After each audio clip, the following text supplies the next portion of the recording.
Pai do Senhor, meus irmãos, mais um domingo na presença do Senhor, da sua santa palavra. Que todos tenham um bom dia, uma boa semana, que vocês possam ser abençoados, tocados pela palavra do Senhor mais uma vez. Amém? Hoje nós estamos aqui com a lição número 11 da nossa revista, que fala sobre milagres, sobre a providência de Deus nos tempos de crise. A lição número 11 fala enfrentando as fornalhas da vida. Veja bem, fornalhas da vida, né? Nós vamos aqui tomar como texto base o Fornalha, que foram lançados aqueles 3 jovens, mas levando aqui para a nossa vida, quantas fornalhas nós passamos, né? Lá foi literalmente fogo, né? Nós temos outras fornalhas que a gente muitas vezes acaba sendo jogado para dentro. Pode ser um problema financeiro, pode ser um problema emocional, pode ser um problema espiritual, mas o Senhor é aquele que tem compromisso com o seu povo, o Senhor é aquele que está presente na fornalha com o seu povo, o Senhor é aquele que livra, que ama, que tem misericórdia, que tem compaixão de nós, derrama sua graça sobre nós. Amém? É esse Deus que nós servimos, é esse Deus em qual nós confiamos. Amém?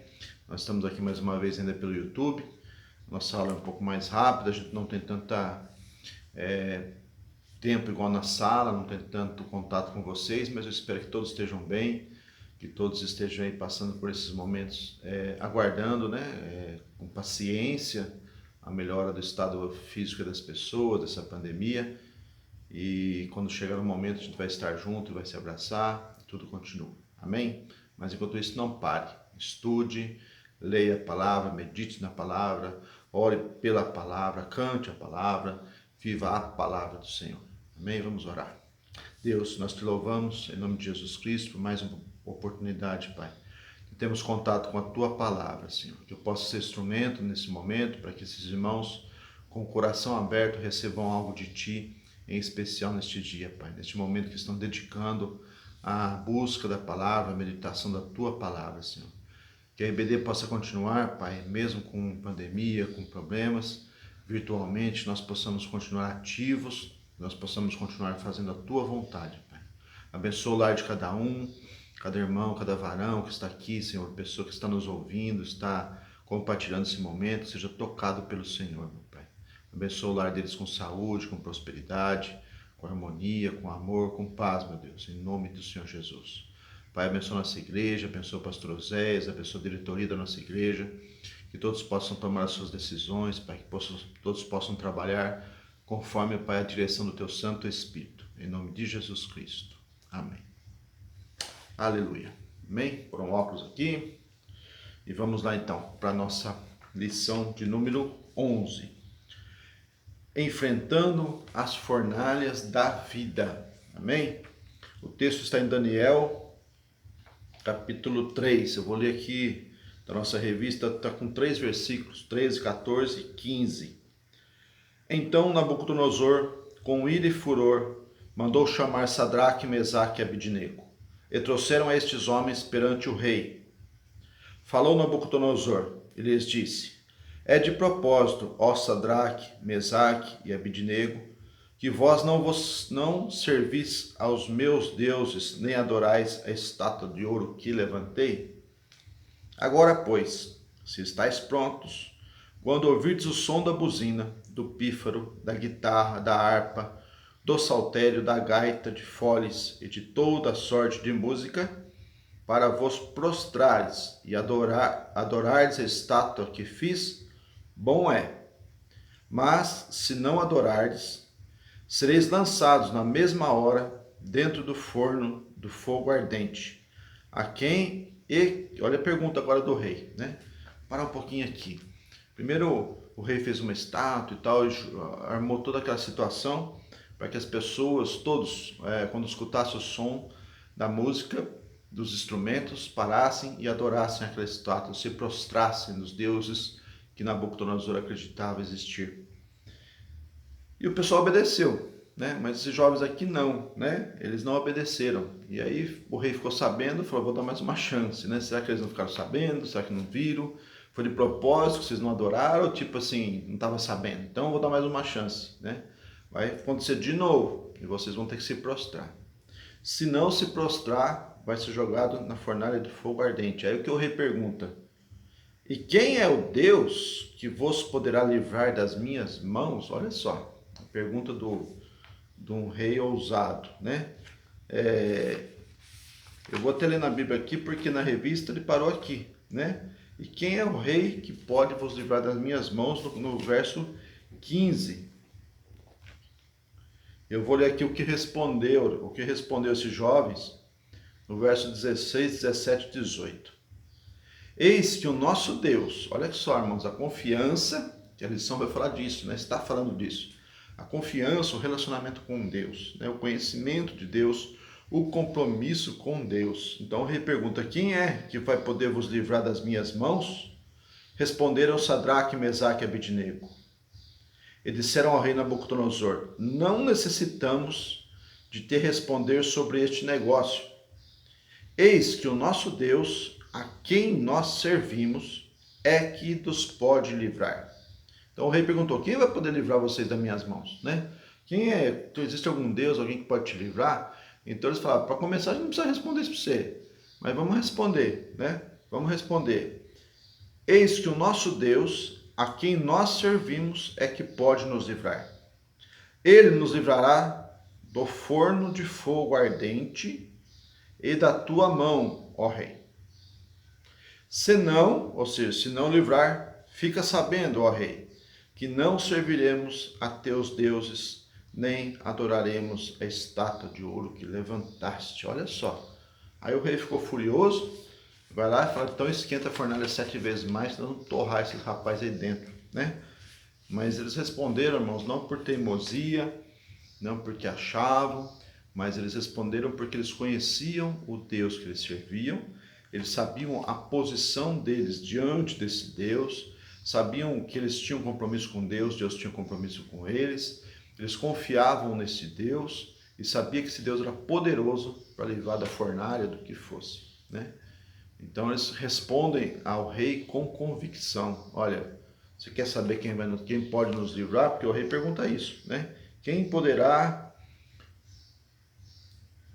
é o Deus que vos poderá livrar das minhas mãos? Então eles vão responder conforme o Deus que eles conheciam. Amém? Eles não estavam enganados, eles estavam muito bem com Deus, estavam muito bem alicerçados numa fé e foram livrados. A lição vai falar isso. Então, tomando a história de Sadraque, Mesaque e Abednego como exemplo para a nossa lição de hoje. Amém? Eu vou ler aqui a parte número 1 da nossa revista.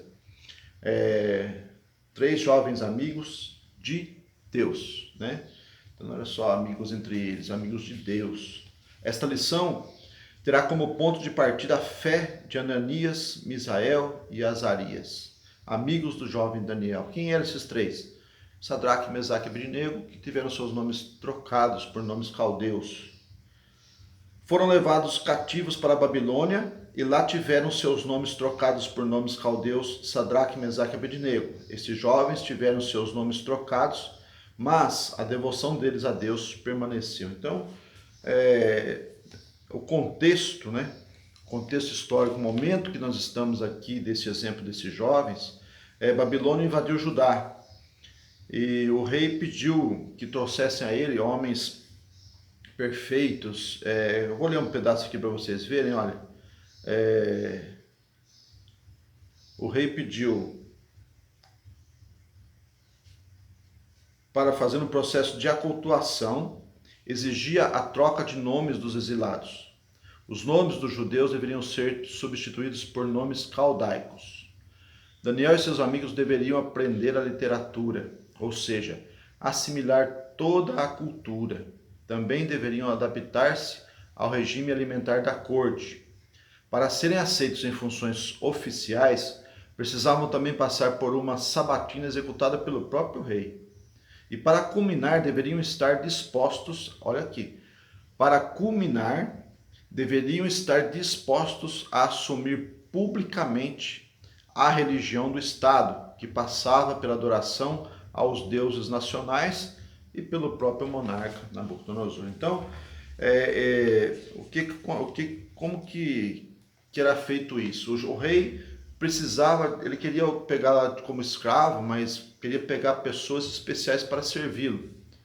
Então ele pede para trazer jovens da linhagem real e da linhagem nobre, sem defeitos, sábios, doutos em ciência, para servir no palácio. E para isso, né, eles tinham que deixar as suas crenças, as suas culturas e assumir publicamente que estavam assim assumindo religião, cultura, língua, literatura, tudo daquele país que eles estavam servindo agora. Então, os jovens aqui eles tinham duas escolhas, ou seguir em frente, né, servindo a Deus, sendo fiel a Deus, ou seguir em frente, sendo fiel ao rei e deixando Deus, né? Então eles tiveram uma escolha muito forte a ser feita e muito difícil, né? Eles não estavam ali também, veja bem, nós vamos falar mais para frente aqui, eles não estavam assim, ou vocês vão servir como escravos num trabalho forçado e tal, ou servem a Deus. Eu prefiro morrer. Não, eles estavam aí para receber naquele lugar tudo de bom, irmãos, né? O rei queria que eles servissem no palácio, então eles já eram cultos em ciência, já eram sábios, já eram jovens saudáveis, eles foram escolhidos, sabe, de uma linhagem especial, eram jovens especiais que iam servir ao rei, mas iam ser bem tratados, né? Então não é assim, já que é para morrer eu prefiro servir a Deus. Não, você prefere servir a Deus ou viver aqui de boa, nos manjares do rei, servindo ao rei dentro do palácio, né, como pessoas importantes. Eles tinham que escolher aí, né? Então veja a dificuldade, né? Porque existia um convite, né, a servir aquele país, mas um convite que brilhava aos olhos, né? Um convite que não só prometia coisas ruins, mas prometia muita coisa boa. Então eles poderiam pensar, olha, nós somos especiais, agora vamos servir ao rei, nós vamos ser bem tratados, nós vamos, né, dar de repente algum serviço ao rei, mas nós vamos ser pessoas especiais, vamos ser pessoas ricas, vai ser muito bom aqui, né? Então é isso que eles tinham que decidir, entre uma coisa ou outra. E servir ao rei ser decisão por viver na boa, vamos dizer assim, né? E servir a Deus era promessa de morte. Então eles tiveram que escolher, e escolheram servir a Deus porque confiavam nesse Deus. Sei lá o que Deus vai fazer, mas que Deus tem coisa boa para nós, tem. É nisso que eles acreditavam, né? É assim que eles viviam. Então aqui fala o processo chamado de desaculturação, esse é o nome, né? Então aqui a nossa lição traz assim, aqui cabem duas interrogações que têm sido... Aqui cabem duas interrogações, ponto. Quais têm sido as suas escolhas? Em suas escolhas, Deus tem sido primazia? Então, a lição aqui não é só para contar a história bíblica, né, desses três jovens, mas para fazer um paralelo com a nossa vida. Então, na nossa vida também muita coisa vem assim, né? Muitos convites, muitas situações que nos colocam a tomar uma decisão entre Deus e outro, né? Entre Deus e o pecado, entre Deus e o mundo. Talvez não coloque diante de nós uma fornalha, mas coloquem coisas que brilham aos olhos. E até a nossa lição fala assim, ó, nem tudo que reluz é ouro, nem tudo que parece bonito é bonito. Nem tudo que parece que é bonito é ouro, tem valor. Então, a gente precisa saber o que Deus valoriza, quais os valores que Deus leva em consideração. Isso sim nós podemos viver, amém?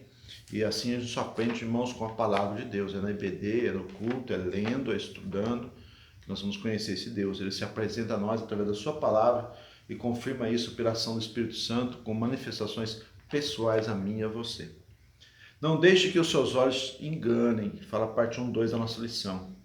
A comida e o vinho do rei, ao olhar humano, eram atrativos, porém, era mais um aspecto no extenso programa de assimilação da cultura babilônica. Então, nós estamos nesse ponto aqui, olha, falamos do processo de desaculturação, ou seja, tirar a cultura de dentro do coração daqueles homens. Então esse é o trabalho do rei, era a preocupação do rei. Não basta tirar do lugar que ele vive, do território que ele vive, tirar da casa dele, porque se ele era um hebreu lá, ele tinha os costumes dele lá, ele vai vir com isso para cá.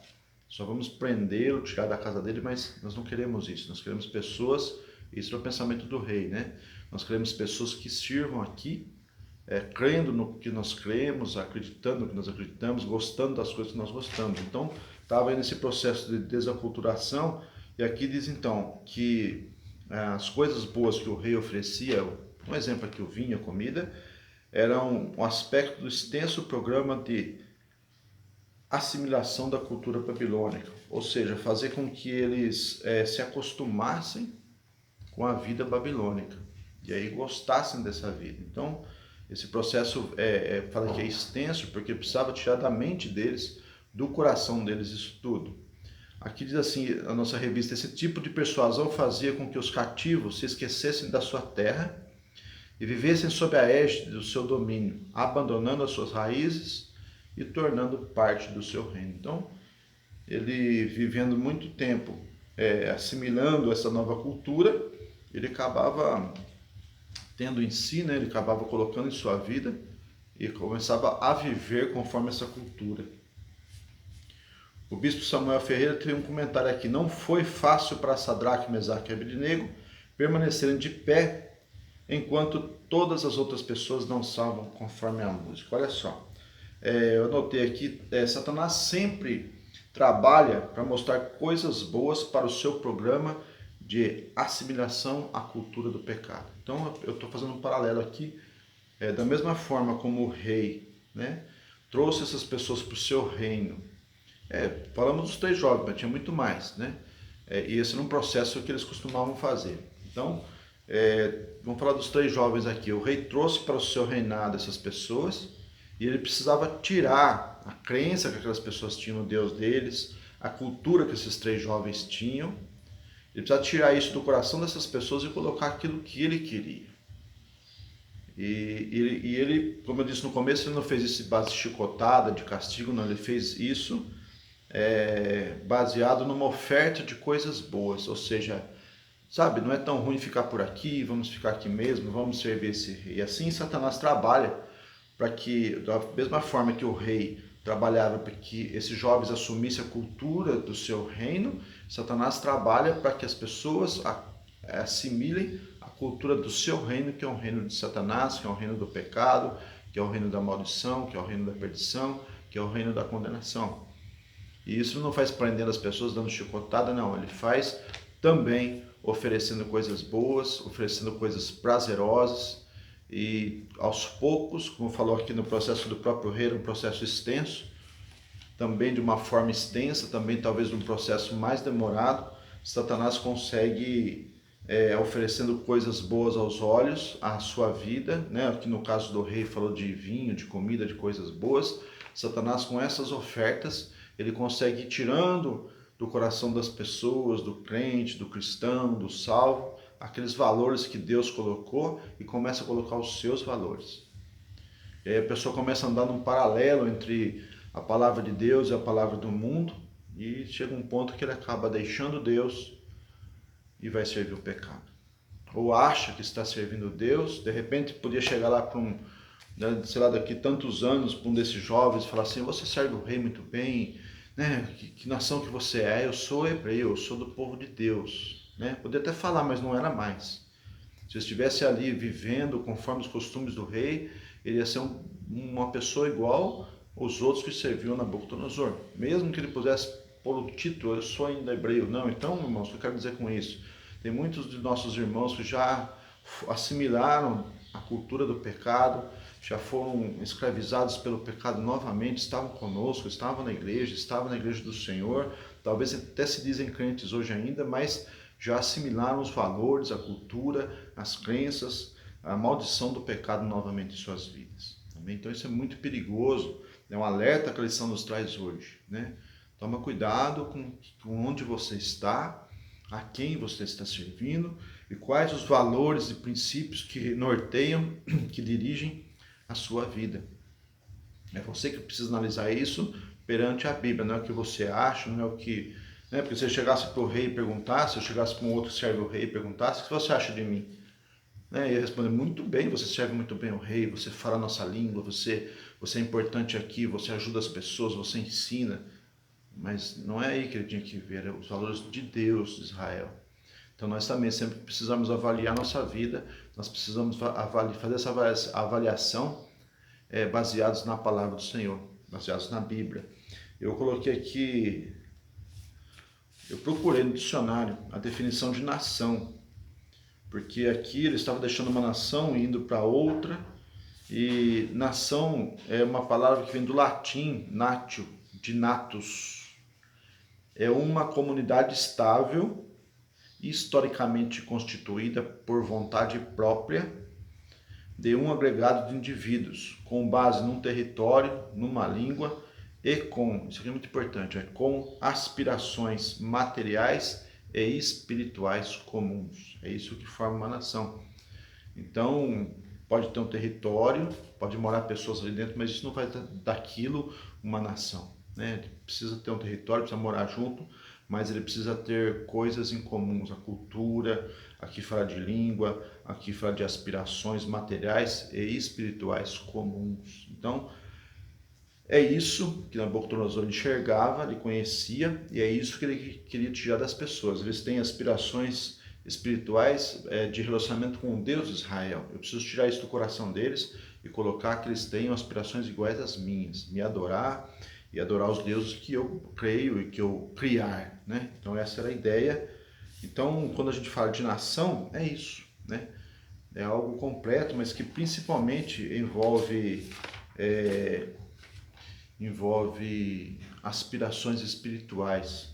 Eu peguei aqui um texto da palavra do Senhor, eu vou ler para você, meu irmão. Está em 1 Pedro 2, 9. Vou ler o texto todo, o nosso tempo é curto aqui, mas olha o que diz a palavra do Senhor para mim e para você. Mas vós sois geração eleita, sacerdócio real, nação santa, o povo adquirido, com propósito, para que anuncieis as virtudes daquele que vos chamou das trevas para a sua maravilhosa luz. Vou repetir novamente. Olha, vocês, vós, eu, você, sois a geração eleita. Não é geração, mais uma, é a geração eleita, é aquela criada pelo Senhor, o sacerdócio real, a nação santa, povo adquirido. Com propósito, para que anuncieis as virtudes, ou seja, as qualidades, a bondade, os objetivos, os valores daquele que vos chamou das trevas para a sua maravilhosa luz. Então o Senhor nos tirou lá do domínio do pecado, Deus nos tirou lá da nação babilônica, Deus nos tirou daquela nação, daquilo que era crido, acreditado, que era bom, nos trouxe para a verdade, nos tirou das trevas, nos trouxe para a luz.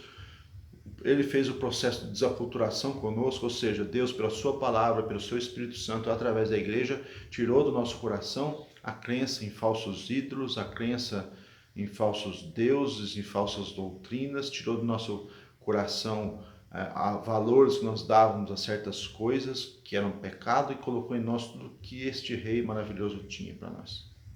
Nós assimilamos isso e passamos a ser a geração santa, a geração de Deus, a nação de Deus.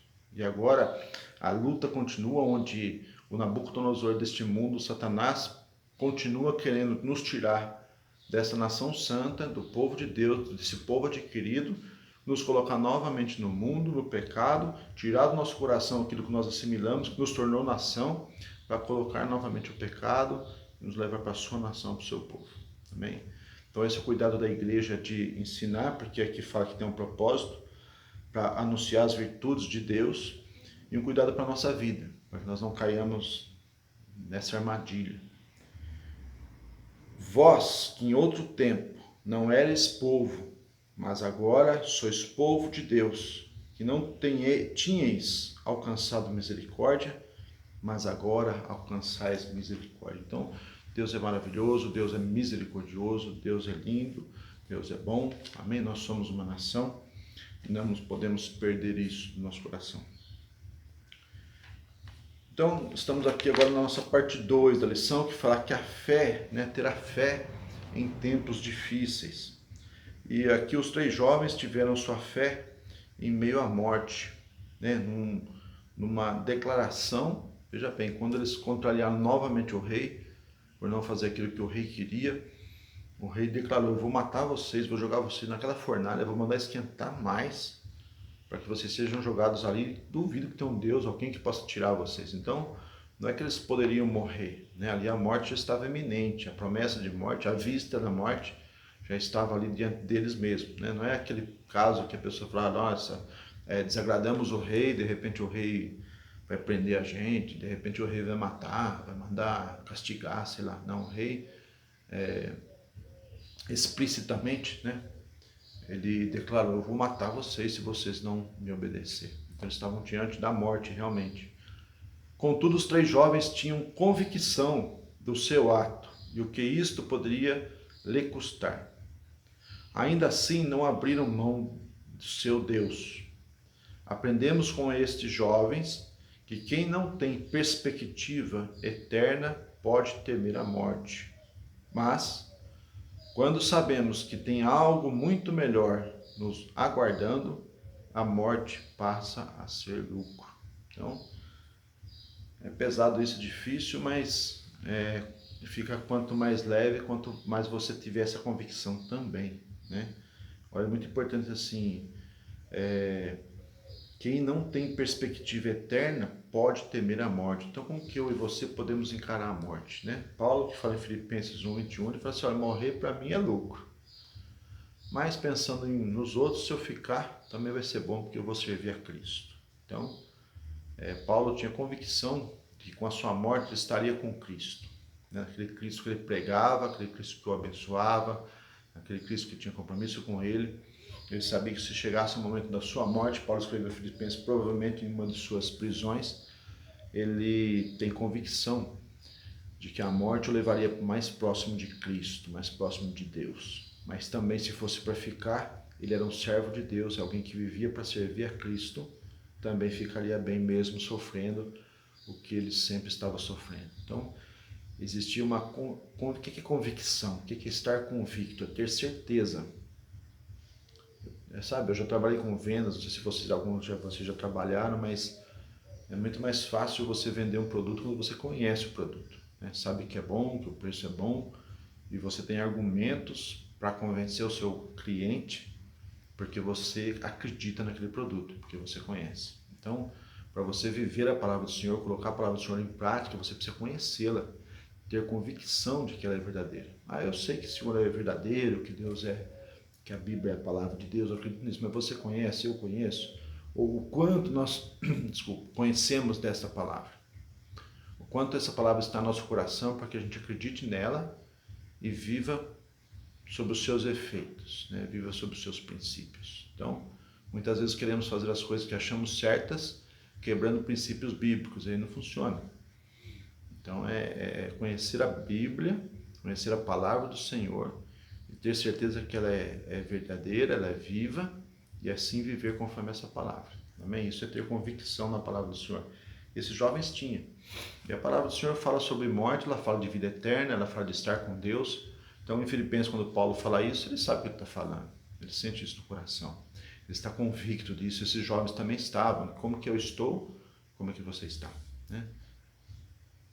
Tempos de pandemia, tempos de problemas, nós temos muitas pessoas assim com pânico, né? Muitas pessoas desesperadas, porque talvez falte convicção disso, né? Da vida eterna, a morte nos levar para próximos de Cristo. E se ela não vier, nós vamos vivendo com Cristo nessa terra e o servindo. Amém? 3. Um Deus que confunde o inimigo. Essa é a parte 3 da nossa lição. Eu vou ler alguns trechinhos da revista aqui. O rei estava vendo 3. Melhor, o rei não estava vendo 3, mas 4. E o quarto era semelhante ao filho dos deuses. Na visão do rei, ele era o quarto homem, mas para a igreja é o primeiro, pois já estava lá, esperando os 3 para que o fogo não lhes fizesse mal. Amém? Então, vamos retomar a história aqui, né? O rei ficou furioso, eles novamente negaram a se dobrar, adorar os deuses, adorar a estátua do rei, e o rei manda aquecer a fornalha 7 vezes mais e manda lançar esses 3 jovens para dentro da fornalha. Tão quente que os homens que foram jogá-los, eles foram amarrados e foram jogados lá para dentro. Os homens que foram jogados morreram com o calor da fornalha. De repente o rei olha lá, tá, os 3 estão bem, e ele vê mais um, né? Ele mesmo fala, estou vendo um quarto lá, e ele é um homem, mas é diferente, né? A imagem dele parece ser como o filho dos deuses, ou seja, ele estava vendo alguém muito especial ali. Nós tomamos essa palavra do rei, este momento, como a presença do nosso Senhor Jesus Cristo ali dentro, uma cristofania, amém? A Bíblia não deixa claro, não vai dar para entrar em bastante detalhes agora sobre essa conclusão, mas poderia ser um anjo do Senhor, poderia ser o próprio Cristo. Deus entrou com providência naquela fornalha e Deus estava ali presente, amém? O Senhor estava presente ali. Então, a lição nos traz assim, tudo bem, essa história já passou, essa história aconteceu lá atrás, eles foram fiéis a Deus, Deus foi fiel a eles, amém? Mas, sabe, a gente vai pensar, falar a parte 4 da nossa lição, por que Deus estava lá dentro? Por que Jesus estava lá? Olha, Deus entra conosco na fornalha. Na visão de Nabucodonosor e do povo da Babilônia, era só uma fornalha. Porém, para Deus, era um cenário propício para um milagre. Era a hora de socorrer os 3 jovens hebreus que demonstravam a fé e a confiança no Senhor. Amém? Então, por que o Senhor estava ali dentro? Por que o Senhor assumiu esse compromisso? Por que o Senhor respondeu a essa fé? Por que isso aconteceu? Por que o 4º homem estava lá? Então, aqui na nossa lição, como comentarista coloca os 2 principais motivos. Um cenário propício para um milagre. Então, Deus ali ele vai se apresentar num milagre para ser reconhecido como poderoso, como Deus de Israel. Veja o que o rei tinha dito. Né? Será que vai ter um Deus que vai tirar vocês daí? Será que existe um Deus? Ou seja, ele está pensando, será que existe um Deus poderoso para fazer isso? Um Deus maior do que eu acredito? Ele não fala assim, qual é o Deus que vai livrar vocês? Qual é o Deus que pode livrar vocês das minhas mãos? Então, o rei, ele achava que tinha um poder ali, ele tinha poder, né? Mas ele achava que o poder dele era maior, né? Então, Deus diz assim, não, eu sou um Deus, eu tenho poder, apesar de vocês não me ver, eu estou presente. Ainda Deus permite que o rei enxergue o Senhor lá como 4º homem dentro da fornalha.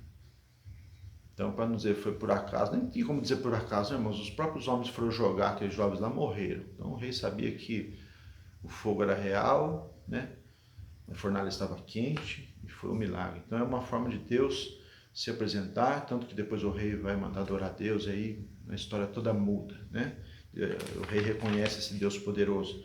E a outra coisa era o socorro, era a hora de socorro a esses 3 jovens, que demonstraram fé e confiança. Então, aquele milagre aconteceu para Deus se demonstrar, dobrar aquele rei, mas também era uma resposta de Deus à confiança e à fé que esses jovens tinham nele. Então, como eu sempre digo aqui na lição, Deus tem compromisso com quem tem compromisso com Ele. Então, foi uma resposta a 3 jovens fiéis, a 3 jovens que conheciam Deus, a 3 jovens que eram convictos do poder de Deus, do compromisso de Deus, do amor de Deus. Eram 3 jovens que estavam entregues a Deus, não importava se era um convite a coisas boas ou se era uma ameaça de morte, né? Então fica aí a questão em nossa vida, né? Como falou assim no começo da lição,